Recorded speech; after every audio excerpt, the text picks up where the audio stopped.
Forensic files.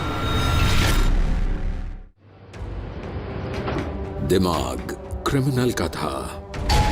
वो सबूतों के साथ शह और मात का खेल खेल रहा था, पुलिस को गुमराह कर रहा था, लेकिन वो बच नहीं पाया, क्योंकि इंसान के दिल की धड़कनें सच का पता बता देती हैं। नसों में दौड़ने वाला खून झूठ से पर्दा उठा सकता है और शरीर के वजन से खुल सकती है किसी की पहचान।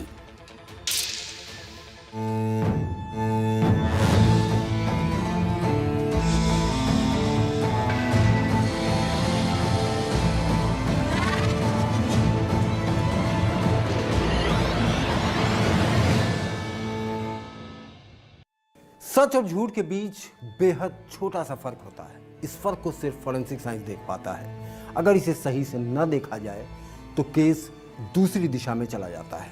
आज हम आपको एक ऐसे केस के बारे में दिखाने जा रहे हैं जिसमें बारीक से बारीक फर्क को फॉरेंसिक साइंस ने पकड़ा और केस को सॉल्व किया।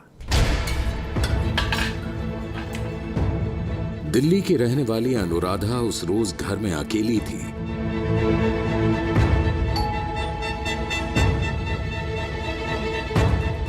पति ऑफिस में थे, बच्चे स्कूल जा चुके थे, लेकिन कोई था जो इस खास मौके का इंतजार कर रहा था। मैम, एक सामान की डिलीवरी है आपकी। सामान?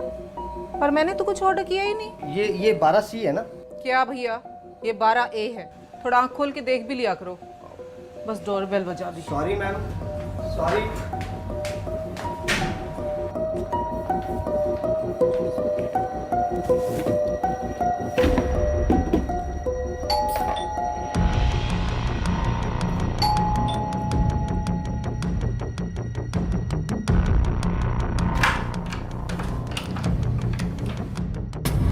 अजीब, ये डोरबेल किसने बजा दी? जरूर किसी बच्चे की शरारत होगी।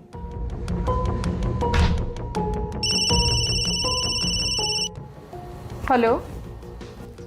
अच्छा सुनो, मैं तुम्हें बताना भूल गया था, आज मैं ऑफिस में थोड़ा लेट हो जाऊंगा। क्या हुआ, कुछ खास काम है क्या? हाँ हाँ, ऐसे ही समझो। चलो ठीक है। ये अनुराधा की जिंदगी का आखिरी दिन था। किसी ने उसकी मौत का वक्त तय कर दिया था और थोड़ी देर बाद ही उसके साथ जो कुछ हुआ वो किसी रहस्य से कम नहीं था।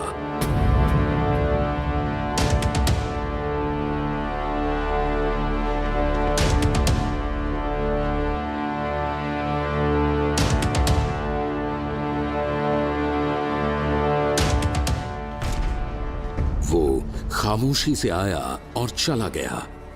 अब घर के एक कमरे में अनुराधा की खून से सनी डेड बॉडी पड़ी थी। हत्या किसने की, किसी को भनक तक नहीं लगी। हेलो हेलो, भाई साहब, मैं राघव, आपकी बीवी। अरे बोलो तो, क्या हुआ अनुराधा को? उनका किसी ने मर्डर कर दिया। क्या? अरे क्या बोल रहे हो तुम? पड़ोसी का फोन सुनकर अनुराधा के पति फौरन ऑफिस से घर पहुंचे। तब तक पुलिस को भी खबर मिल चुकी थी। हत्या को लेकर सवाल कई थे, लेकिन जवाब किसी के पास नहीं था। 3 घंटे पहले मेरी उससे बात हुई थी। भाई साहब का फोन आया, बोले कि ये सब हो गया। पुलिस ने सीन ऑफ क्राइम को सील कर दिया। इन्वेस्टिगेशन को आगे बढ़ाने के लिए एविडेंस की तलाश थी। सीन ऑफ क्राइम की जांच इन्वेस्टिगेशन का पहला कदम होता है। जांचकर्ताओं को इस सीन ऑफ क्राइम पर कुछ ऐसे एविडेंस मिले जिससे अपराधियों की पहचान के बारे में महत्वपूर्ण जानकारियां हाथ लगी।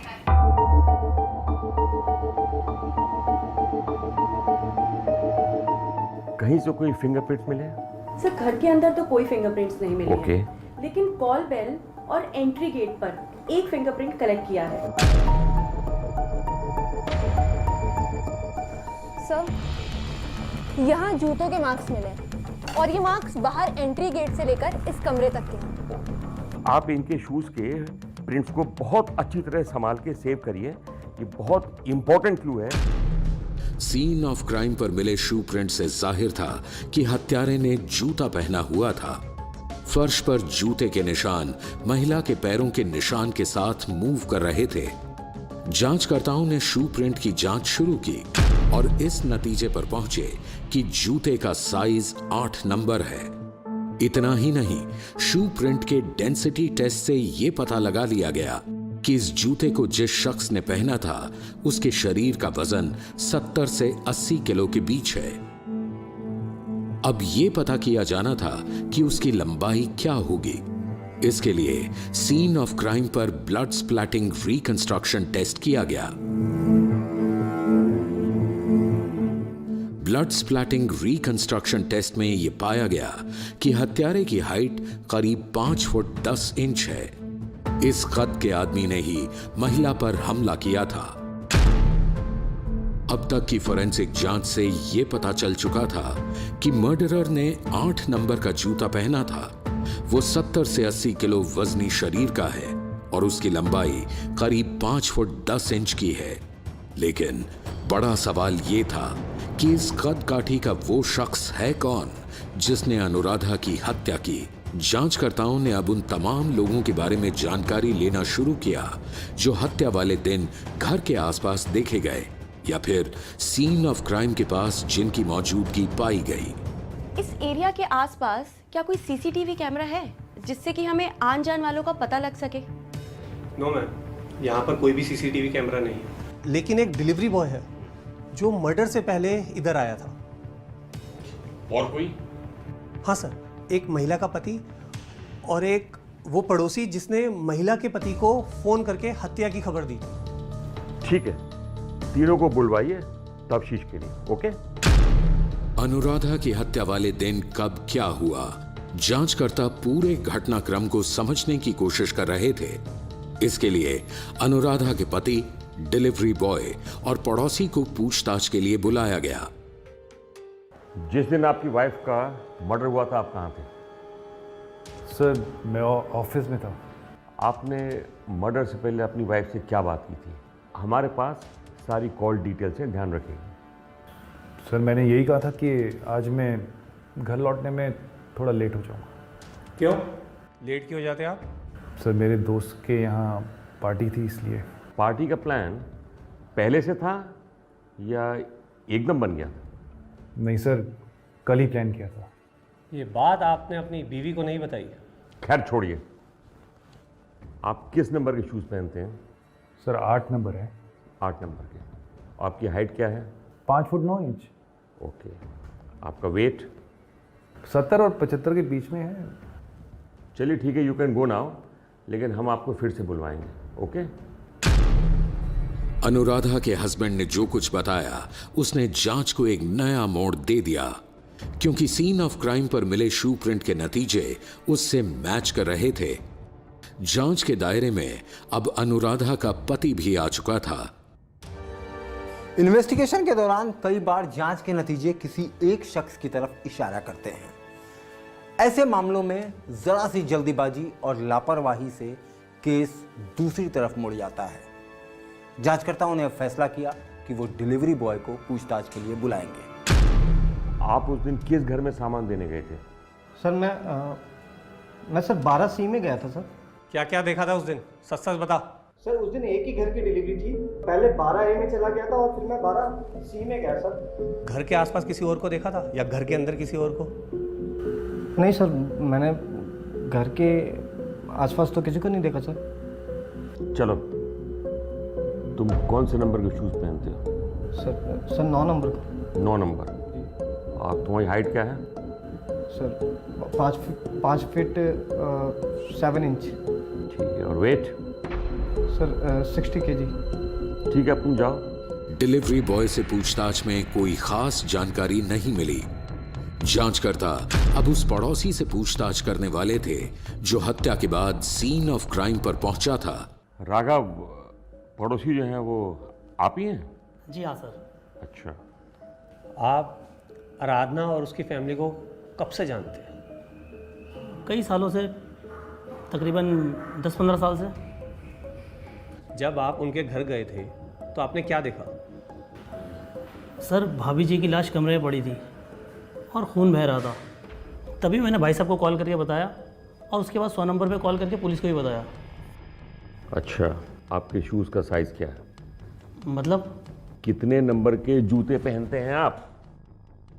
सर 8 नंबर का शूज़ पहनता हूँ। आपकी हाइट क्या है? 5 फुट 10 इंच। वज़न लगभग कितना है? सर ये सब क्यों पूछ रहे हैं आप? देखिए, जो हम पूछ रहे हैं आप उसका जवाब दीजिए। यही 70-75 किलो बेटे में। जांचकर्ताओं ने पड़ोसी के वजन और लंबाई का ब्यौरा भी लिया और इस पूछताछ में शक के घेरे में अब पड़ोसी भी आ गया। जांचकर्ता अब एक नए पेंच में फंस गए, क्योंकि अब शक के घेरे में 2 लोग थे, अनुराधा का पति और पड़ोसी। दोनों के जूते की साइज 8 नंबर थी। दोनों के शरीर का वजन 70 से 80 किलो के बीच था और दोनों की लंबाई 5 फुट 10 इंच के करीब थी। महिला की हत्या की जांच एक बेहद पेचीदे मोड़ पर आ गई। जांचकर्ताओं की जांच में महिला का पति और पड़ोसी दोनों बुरी तरह फंस चुके थे, लेकिन आखिर हत्यारा था कौन? इसे समझने के लिए जांचकर्ताओं ने एक बार फिर से नए सबूतों की तलाश शुरू कर दी। महिला के फ़ोन कॉल से कुछ सब्सटेंटिव प्रूफ आया, कुछ नई डिटेल्स वगैरह आई, कुछ मालूम चला? सर पिछले 6 महीने की कॉल डिटेल्स में कुछ 400 से 500 कॉल्स हैं, पर ये ज़्यादातर नॉर्मल कॉल्स हैं, मतलब करीबी रिश्तेदार या जानकार से बातचीत। सर हमने सारे फ़ोन कॉल्स फिल्टर किए हैं और इसमें से 25-30 फ़ोन कॉल अननोन लोगों के हैं। इनके बारे में हमें पता करना होगा। जांचकर्ताओं ने उन तमाम अनजान लोगों के बारे में पता करना शुरू किया जिनसे अनुराधा की फोन पर बात हुई थी। इनमें घर के करीब रहने वाला एक दुकानदार और ट्यूशन पढ़ाने वाला एक टीचर भी था। तो आपको इधर कैसे आना हुआ? आपसे कुछ पूछताछ करूँगा। जी पूछिए। आप अनुराधा को जानते हैं? जी, अभी कुछ दिन पहले ही उन्हें 25,000 रुपये दिए थे मैंने, और काफ़ी परेशान लग रही थी उन्हें। क्या परेशानी थी, कुछ बताया? नहीं बताया तो नहीं, लेकिन काफ़ी परेशान लग रही थी। इन्वेस्टिगेशन में अब एक नया मोड़ आ चुका था। आखिर अनुराधा किस बात को लेकर परेशान थी? उसने दुकानदार और ट्यूशन टीचर से रुपए उधार क्यों लिए थे? इन सवालों के जवाब के लिए जांचकर्ताओं ने फॉरेंसिक विक्टिमोलॉजी तकनीक की मदद ली। फॉरेंसिक विक्टिमोलॉजी में अनुराधा के पति ने एक बड़ा राज खोला। दरअसल मैं शराब की लत में फंसा हूँ। मेरी पत्नी मुझे कई बार रोका टोका करती थी। तुम्हारी पत्नी को क्या पैसों की जरूरत थी? क्योंकि उसने काफी लोगों से कर्ज ले रखा था। तुम्हारा कोई दोस्त या करीबी जो घर आया जाया करता हो? जी, मेरे एक दोस्त है जिनका नाम राघव है। वो जो आपके पड़ोसी हैं? जी हाँ। आपको उन पर कोई डाउट, कोई शक? जी नहीं सर, कैसा शक? वो तो बेहद अच्छे इंसान है। अनुराधा के पति ने जिस पड़ोसी के बारे में बताया, ये वही शख्स था जो उसकी हत्या के बाद सीन ऑफ क्राइम पर पहुंचा था। उसने ही अनुराधा के पति और पुलिस को हत्या की खबर दी थी। राघव, आपसे हमारी पहले भी बात हुई है, लेकिन काफ़ी चीज़ें ऐसी हैं जो आपने हमें नहीं बताई। आप उनके हस्बैंड के साथ शराब पीते थे, आपका वहाँ पे अक्सर ही आना जाना था। ये बात आपने हमें पहले नहीं बताई। इसमें बताने वाली बात क्या है सर? वो मेरी फैमिली की तरह है। अच्छा। भाभी जी बहुत अच्छी थी। अच्छा, क्या उन्होंने आपसे कभी कोई कर्जा, रुपया या छोटा मोटा लोन लिया? नहीं सर। भाई वेरी सरप्राइजिंग। उन्होंने टीचर से रुपया लिया, दुकानदार से रुपया लिया, और आपका तो रोज का आना जाना। जांचकर्ताओं ने पाया कि कोई ऐसी बात जरूर है जिसे अनुराधा के पति और पड़ोसी उनसे छुपा रहे हैं, लेकिन सवाल था ये कैसे पता चलता। इन्वेस्टिगेशन को आगे बढ़ाने के लिए जांचकर्ताओं ने अब दोनों का पॉलीग्राफ टेस्ट लेने का फैसला किया। पॉलीग्राफ टेस्ट, जिसे लाई डिटेक्टर टेस्ट भी कहते हैं, यानी झूठ को पकड़ने वाला टेस्ट। फॉरेंसिक साइंस में इस तकनीक का इस्तेमाल पूछताछ जिससे होती है उसकी पल्स रेट, उसके हार्ट बीट, उसके शरीर के अंदर चलने वाली तमाम बायोलॉजिकल गतिविधियों पर नज़र रखी जाती है और उसका मिलान सामान्य प्रोसेस से कराया जाता है ताकि इस बात का पता लगाया जा सके कि वो आदमी सच बोल रहा है या झूठ। जांचकर्ताओं ने सबसे पहले महिला के पति को पॉलीग्राफ टेस्ट के लिए बुलाया। जब आपकी पत्नी की हत्या हुई उस वक्त आप कहाँ थे? मैं ऑफिस में था। और उस दिन ऑफिस के बाद आप कहाँ जाने वाले थे? मेरे दोस्त के यहाँ पार्टी थी, मैं वहीं जा रहा था। तो आपको आपकी पत्नी पर किसी बात का शक? जी नहीं। आपकी पत्नी की हत्या किसने की होगी? मुझे नहीं पता। किसी पे शक? जी नहीं। आपको अपनी पत्नी की मौत का दुख है? मेरी अनुराधा में कोई कमी नहीं थी। वो तो हमेशा मेरा भला ही चाहती थी। मुझे पीने से बहुत रोकती थी। पता नहीं किसने उसे मार दिया। आप लोग प्लीज मेरी अनुराधा के हत्यारों को जल्द से जल्द पकड़ाइए। पॉलीग्राफ टेस्ट में जांचकर्ताओं ने अनुराधा के पति से एक के बाद एक कई सवाल किए। इस दौरान डिवाइस से लिए गए आंकड़ों पर लगातार नजर रखी जा रही थी। जांचकर्ताओं ने सवाल जवाब के दौरान अनुराधा के पति का रिएक्शन सामान्य पाया।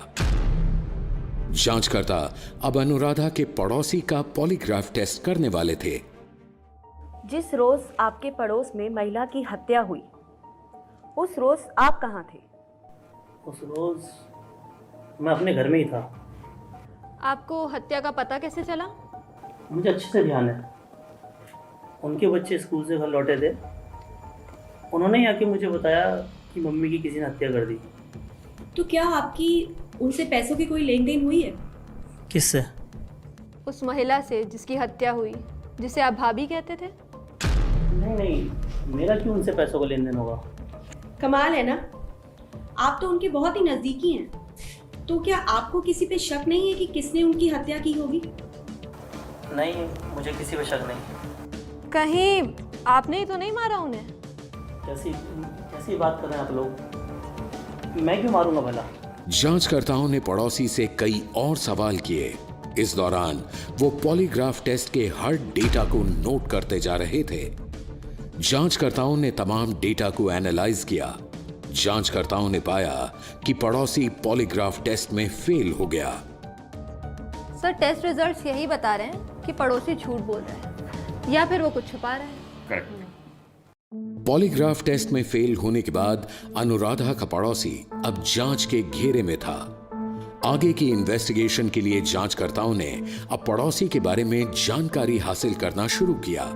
इसके लिए उन्होंने पड़ोसी का मोबाइल फोन सीज कर लिया। मोबाइल फोन की डिजिटल फॉरेंसिक जांच से पता चला कि पड़ोसी ने पिछले 6 महीने के दौरान अपने मोबाइल फोन में 4 सिम कार्ड डाले थे, जिनमें से 3 सिम उसके पिता और भाई के नाम पर लिए गए थे। इन सभी नंबरों से महिला को फोन किए गए थे। लेकिन इससे भी अहम जानकारी ये थी कि पड़ोसी के मोबाइल फोन से 655 MB का वीडियो क्लिप डिलीट किया गया था। ये वीडियो ठीक उसी दिन डिलीट किया गया था जिस दिन अनुराधा की हत्या हुई थी। जांचकर्ताओं ने अनुराधा के मोबाइल फोन की फॉरेंसिक जांच की। इस जांच में यह बात सामने आई कि उसके मोबाइल फोन से भी एक वीडियो डिलीट किया गया है। वीडियो को हत्या से ठीक पहले डिलीट किया गया था। इस वीडियो की साइज भी 655 MB थी। जांचकर्ताओं के लिए अब यह जरूरी था कि डिलीट किए गए वीडियो को फिर से रिट्रीव किया जाए। ये वीडियो तो उस लेडी का है। Yes sir. इस हाल में this is a very high standard of proof. Anuradha के मोबाइल फोन से मिला वीडियो उसका ही था। वीडियो को देखकर साफ लग रहा था कि जब वो बाथरूम में नहा रही थी, इसी दौरान चोरी से उसका वीडियो शूट किया गया और यही वीडियो पड़ोसी के मोबाइल फोन से भी डिलीट किया गया था। यानी तस्वीर बहुत हद तक साफ होती जा रही थी। पड़ोसी के खिलाफ यह सबसे अहम एविडेंस था। देख भाई राघव, तेरे अगेंस्ट सब इतने सबूत हैं कि तू किसी कॉस्ट पे भी बच नहीं सकता। अब साफ साफ बोल दे, वीडियो तूने ही शूट करा था अपनी पड़ोस की लेडी का? बोल। जी हाँ सर।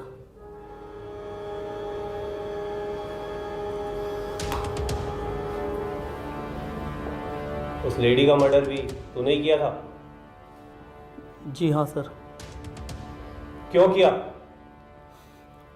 सर पैसों के लिए। पूरी बात बता।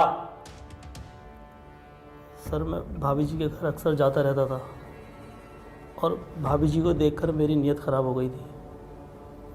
सर एक दिन भाभी जी पूरे परिवार के साथ शहर से बाहर जा रही थी तो उन्होंने घर की चाबी मुझे सौंप दी। एक दिन मैंने मौका देकर घर में घुसकर उनके बाथरूम में एक हिडन कैमरा लगा दिया और उस कैमरे से मैंने उनकी कई वीडियो बनाई थी।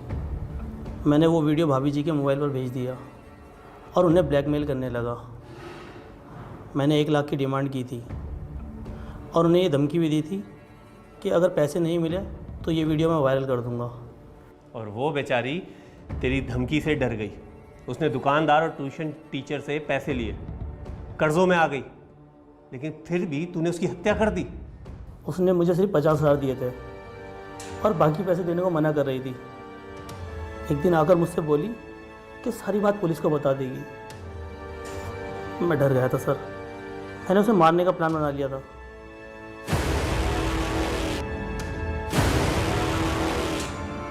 फॉरेंसिक साइंस की मदद से एक और केस सुलझ गया।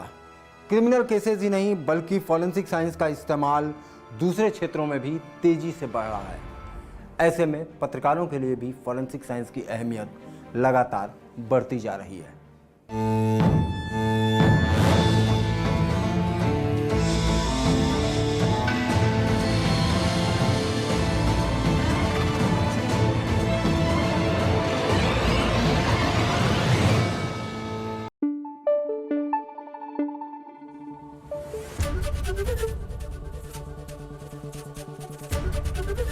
एबीपी न्यूज आपको रखे आगे।